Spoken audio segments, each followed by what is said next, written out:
Okay, Romford Film Festival 2024, final shorts, panel number 2. We are here with filmmakers of 13 Seconds. I've got that right, haven't I? Yeah. Good. Start with yourself, you just introduce who you are and your role in the film, please. Okay, so my name's Darren King and I am the writer and director. Yeah, I'm Herbert, I'm producer and dog's body. And I'm Cameron. I was the executive producer and the first AD that day. Can you explain to everyone what an executive producer and also a first AD is, please, Cameron? Sorry, just the end of that question just got muffled. What was Okay. the end of that? Can you explain what both those roles are on set, please?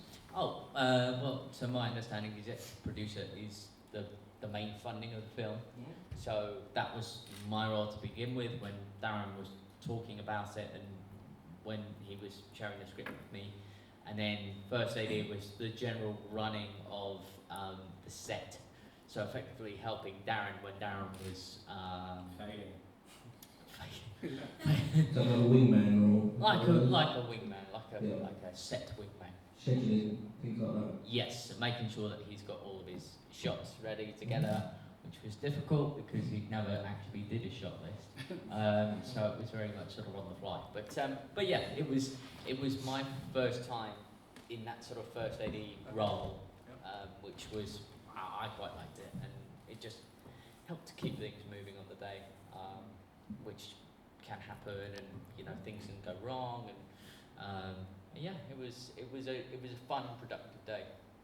It really was. How did the three of you meet and start collaborating? Have you made films before?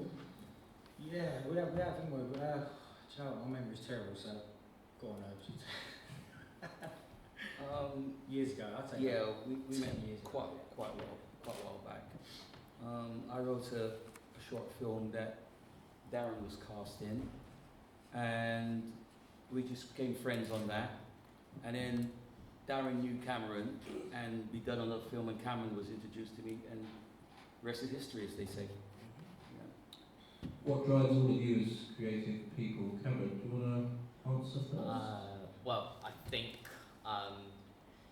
it's really quite fortunate when you meet people who kind of share your view and your values to do with filmmaking. So I think what we have, and my answer to how I met these two was I met Darren on a feature film in 2016. We've known each other for coming up to just over eight years now. And we were acting together in this feature film. And after the feature film, which was just crazy and wild, and I made like friends for life, which is one of the reasons why we share such a good chemistry together. Is just we're all about friendships, just having a good time. That's the main focus for me, and just having fun as well. We tend to have like the most enormous amounts of fun and laughs, but also getting the work done at the same time. And then a couple of years afterwards, Darren contacted me about a short film called Soft Hands, and we met in a pub, and he said, I've written the script and I have you in mind to play the lead. And I read it. It was an LGBT short film, and I was like, oh, I'm impressed by this, and I said yes, and that's how I got introduced to Herbs. And I think what kind of pulls us together is the value and the principle that the project comes first. It's like the project comes first. We make decisions that is good or bad or indifferent for the project, and we get people on board who serve the project. And then we're quite fortunate. We kind of draw, without really meaning to, we kind of inadvertently draw people towards our group, and we kind of go, okay, well, come in, let's see, how do you work with us, and if we like you, work with you again. But yeah, I think there's a base value of respect. We have tremendous respect for each other as people, not only creatives but as people. And it's kind of an unwritten, unsaid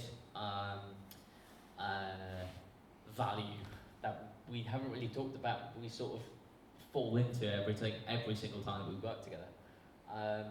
But yeah, I think there's a fair few things that we can say, but mostly the value of respect and having fun.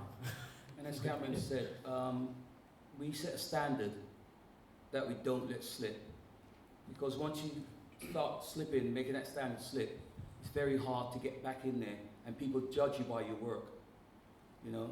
And basically, if they see one bad piece of work, they don't remember all the good stuff we've done. They just say, oh, that was a bit. So we try and keep that standard really, really high. And the crew we put together, they understand our values, as Cameron's saying, and our standards, and they work towards that as well. That's what makes a good team. Agree with that. And Herbie, what drives you as a creative person? Sorry? What drives you as a creative person? What do you want to get out of your shorts? What's the message, I guess, you want to get across? It all depends what film you're making. You know, I can't say, well, I want this, I want that. It's on the day. It's, I think that what drives me is seeing the creative side of things, making people enjoy and seeing their faces when we actually create something that reflects on the standard that we've set. You know, people come up and say, that was really good, and it's, yes, everything, okay, we've done something good. I think what drives me really is those perfection. You know, I want to get perfection in every single thing I do. Okay, sometimes I don't achieve it, but it's the drive to get there that makes me want to do films so people can enjoy what I do. Well, what the team do, not just me, it's the whole team. And it's just to jump in there, I just, what Herb said about a team mentality, the guys will get sick of me doing this, but every time we've had projects in festivals and I don't post for myself. I always, every single time, I throw it back to the team, because it is not one person doing the job. It's a collection of very, very hard-working individuals that I will throw it back to every single time, because without them, it's just one person in a room. And the actors too. Yeah, right. And the actors as well, Yeah. not just the team, the actors as well that we bring on board. You know, they've got to be, to us, they've got to be top quality. You know. Darren, what drives you? Because you're a writer, director, and an actor. What I don't know drives? what I am. Yeah. Same question, yeah. I think for me it's a case of what drives me is that I'm always searching, and I don't even know what I'm looking for, you know. But you get little snippets. Oh, that feels good. Well, that was something. Or I learned that, you know, or I didn't like that. And I think it is. I think you touched on it. It's the journey. It's not so much for me. It's not about the destination. I don't really enjoy the end product. I can't tell you that half of my films I've been part of with these guys. I very rarely watch them back. You know, it's the in the moment. I guess I'm in the moment guy, and everything in that is where I'm at. Yeah. And if I'm honest, it's a platform for healing. I think we live in a world of everyone has some sort of brokenness, you know, and for me, it's my way. If I can just put something on the big screen, good or bad, right or wrong, somewhere someone will see that, and it might make their day a bit better, or it might give them perspective on something. And it could be totally unrelated film and real life, even though they are the same. So everything I make or I'm part of comes from a real source of some emotion. It's not fake, and never will it be with me. I can't do, let's make this up. It has to come from a real place or association. So, yeah, I don't know if that answers the question. What is it about film festivals that is important to you guys working on these short films? Is there anything particular you get out of them? I think the like-minded people that we meet, again, a community, the film festival community is large, vast, and the people that you meet there come from all different backgrounds, all different, you know, ethnicities, all different walks of life.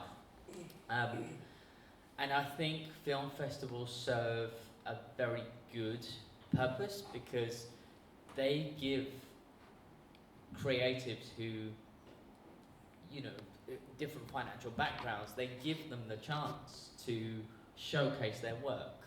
And that piece of work that they may have been wanting to make films for years and years and years. They may have made their 50th short film, 50th feature film, or they may have this one film that they have worked their hardest on, and that film festival that they submit to and that they look at and they get accepted to will lead them on a journey. You know, could, again, as I said, could be the first one. So that might lead them down a path to, I really like this, I really want to do this, let's go and meet some people, let's take some business cards, or, you know, let's get a networking event or anything like that. It's a real community feeling, and I think that's, for me, showcasing work. Yes, obviously we as a team have aspirations to reach that next level, which we always kind of remind ourselves about. It's always that growth. I think it's, I bang on about it, it's growth mindset, you know, where do you want to go next? It's more, I think, as a collective, it shows a range of just incredible filmmaking or storytelling or writing or different aspects to film, which is vital, I think, for people who struggle to get forward into the mainstream or struggle to have their project shown on the big streaming platforms. I think film festivals like this one is very important to all walks of filmmaking life. Thank you. Right, let's talk about next projects. Do you upsell? Do you want to start first, Darren? What are you working on next? In either of your walks of... Oh goodness, something's always going on about it. I will say this, I think, I speak for all of us, I think we've reached a point now where we're all sort of all out of low budget filmmaking. Because a lot of our work circulates around working within our constraints.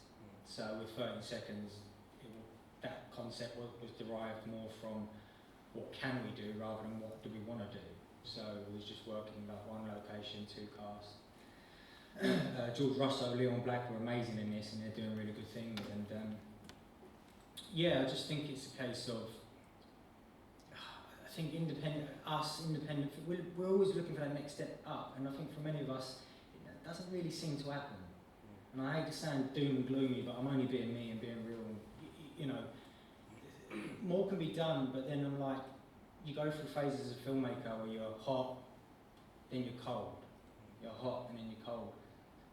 And sometimes you think, do people really care about what us down here are doing, you know? And it's all about the big guns at the top. But real filmmaking really is down here, because we've got nothing else other than passion, you know? So next film needs a large wallet. So if anyone's, you know, but we keep doing what we're doing because we love that side of things. And I think you get a real sense of someone's character when they're not getting nothing else, you know. So we're still struggling, but we still persevere and keep doing what we're doing. Yeah. Herbie, what are you working on next? Is there anything in particular? No, I just wait for these to call me. That's normally how it goes. In terms of what I like to, there is a short film that me and Darren did, in which we acted together. It was three of us in a field in Essex near Tiptree. Daisy. Daisy is an engaging, gritty 10-minute short that is playing at the beside the Seaside Film Festival, which is in Southport in Liverpool, which would be a nice day out. I plan to drive the 4 and a bit hour drive up to Liverpool and we can see that. Just take a train. Yeah, and then what we also have, we have the meet, which is we've just completed now, which was again it was an intense night shoot. I'd not done a night shoot for a while. We hadn't done a night shoot for a while, so that's headed up by Thomas Stocker and Holly Prentice. That is currently going to be entering the film festival circuit. So we're sort of, there's smatterings and mumblings and talkings and, oh, wouldn't it be nice to build on this idea, you know, that we're always sort of reverberating, and it's kind of in here, and we're sort of... Nothing's really set, I think. No. We keep things open for that. Which I think is quite nice, because it gives you that kind of flexibility for, if you're set on an idea and it can't change, I think that's where you kind of get boxed in a little bit. But the ability to kind of move in fluidity in projects and stories and ideas and go, oh, how does this sound? How does that sound? What can we do with this? It's quite nice. It's quite a freeing feeling. But yeah, as Darren said, all donations are welcome. Great way to end. So this was the final shorts, and this was the final Q&A. So thank you very much for the makers of 13 Seconds. Thank you.